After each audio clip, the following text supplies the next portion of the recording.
no matter how good or bad you are at golf, you are going to end up in the trees. I don't necessarily need you to love trees and give them a hug, but there are some common errors that are adding stupid shots to the scores. Maybe, just maybe, you are going to save shots instantly the next time you play. Because even if you're playing well, you're going to hit it some into the rough or into the trees. You're going to have to manipulate a couple of things. So, without further ado, let's get into it.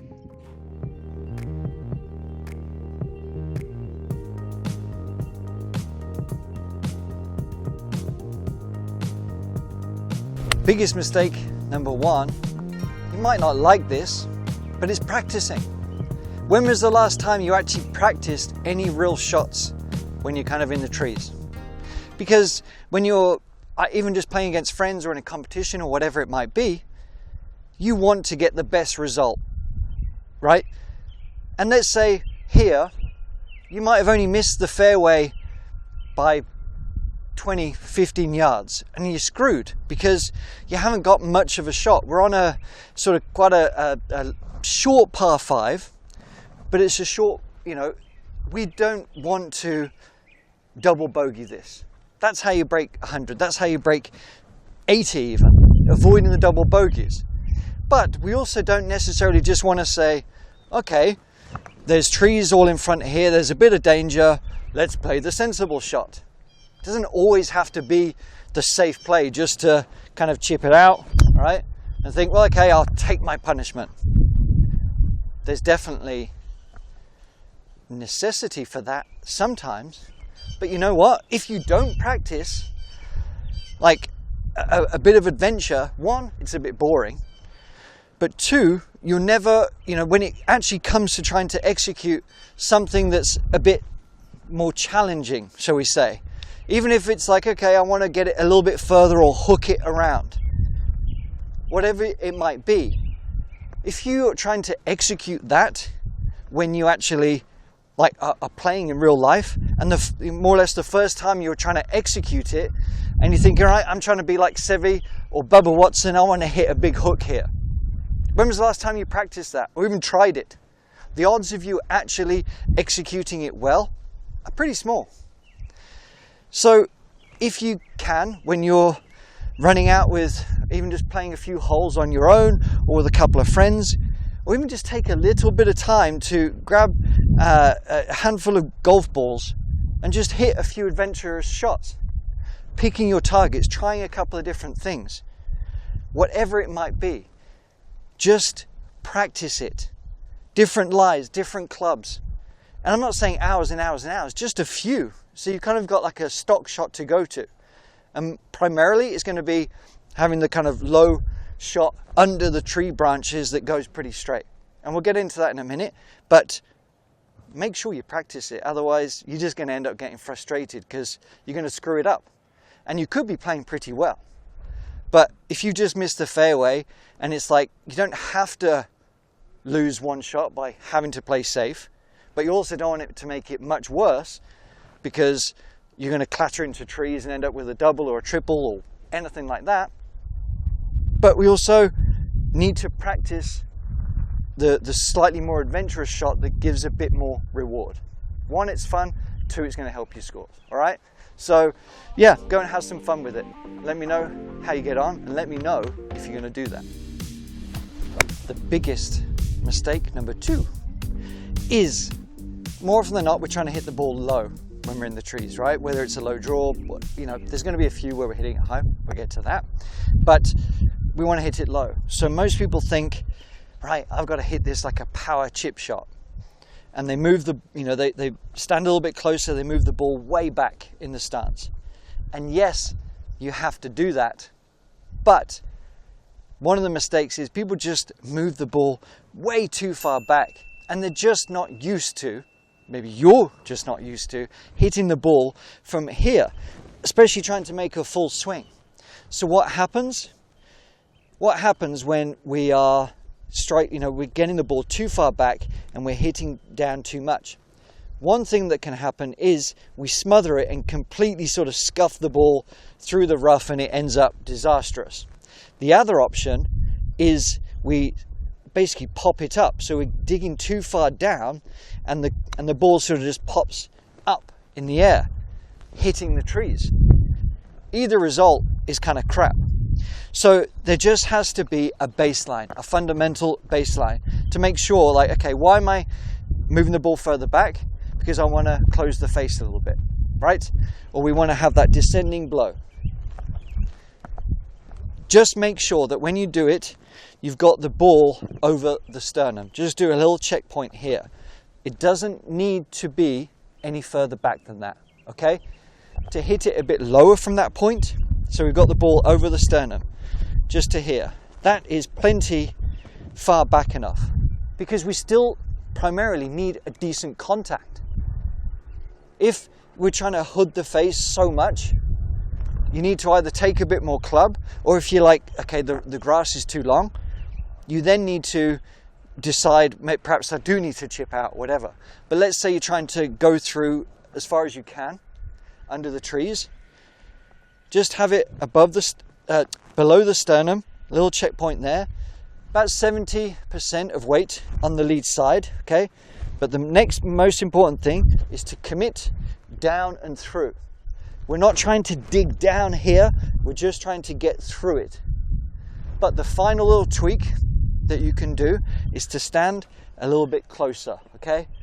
That's basically going to give you a slightly steeper angle of attack here without messing around with the ball position, just by standing a little bit closer. And also by stepping up the shaft, the hair, you're going to have less resistance and less sort of cluttering or wrapping of the grass around here. Again, improving contact, which is one of the most important things. So don't try and hit it too low. Don't move the ball too far back.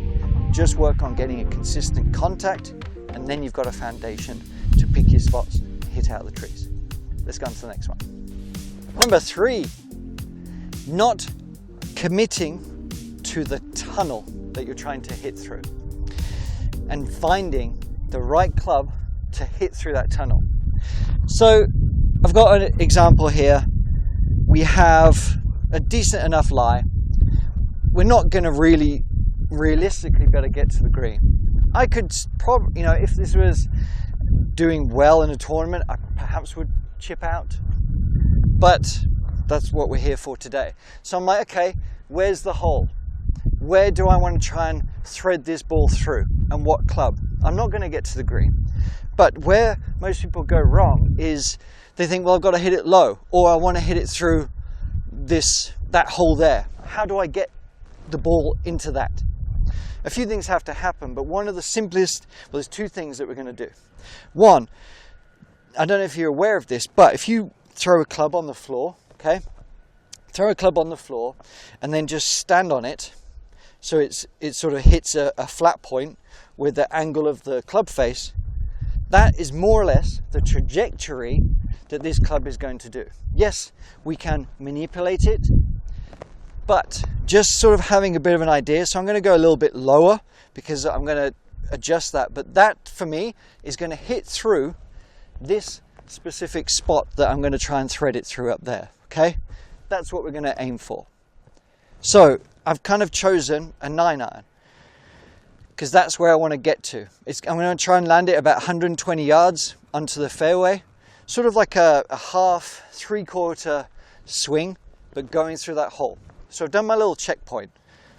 Once you kind of get used to the angles of the club faces, you're not going to have to do that every time, but it does give you a good foundation, right? The next thing is, all right, there's the target, there's the goal through that hole there. It's tiny. I know they say it's like 90% air, but it's not that realistic, is it? But we have to commit to that. So what do? We have to almost reverse engineer. And what I love is a visualization, is you've got to connect from that hole as if you can't hit it anywhere else through a tunnel, like a big pipe coming all the way down. And what I'm doing is really visualizing this coming down towards me. almost like a water slide. So I've got my sort of 10-15 foot hole up there, but I need to connect to that. I need to connect what I'm trying to do and execute through that from my alignment, from the flight that we've decided. But just by having that visualization can really help dial this in to reduce the sort of mess that we see there, and just to know the only place, at least hopefully, the only place that this is going to go is through that hole right there. And that's what we try and do.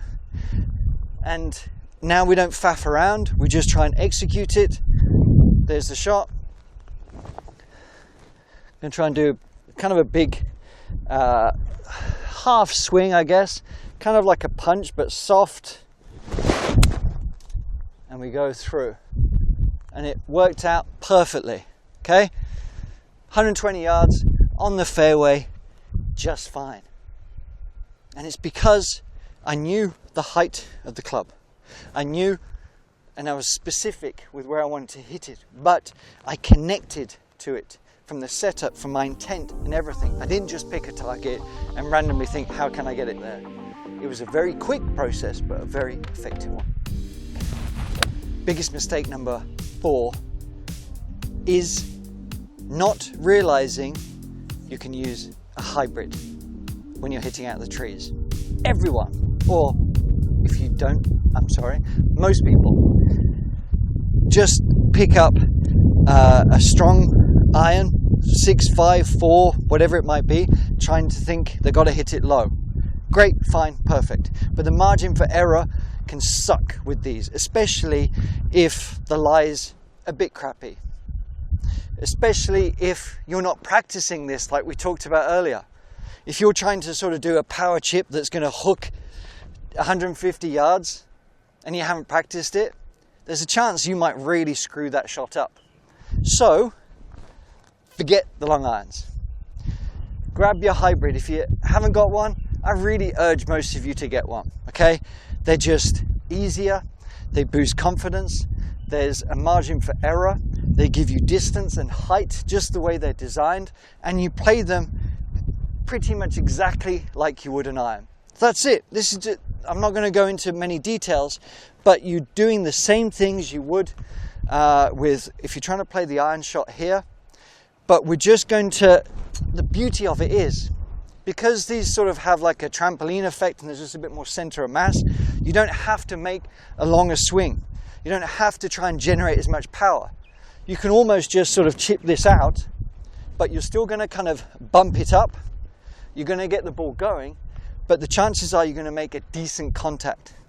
And you can control that height because you're not, it sort of reduces spin a little bit. There's not too many variables. So it just makes life easier. So why the heck not do it? And if you practice it, you'll get more confident hitting different heights with it or whatever it might be. Now, of course, it's going to be a bit difficult if you're out of a really crappy lie, but the fundamentals are there. Ball, just within inside the lead foot, okay, a couple of inches, and we're just doing exactly the same thing. You've got to pick your targets, you've got to decide, where you want to go, but you're going to find that this is going to give you a huge advantage, and most people just sort of ignore this.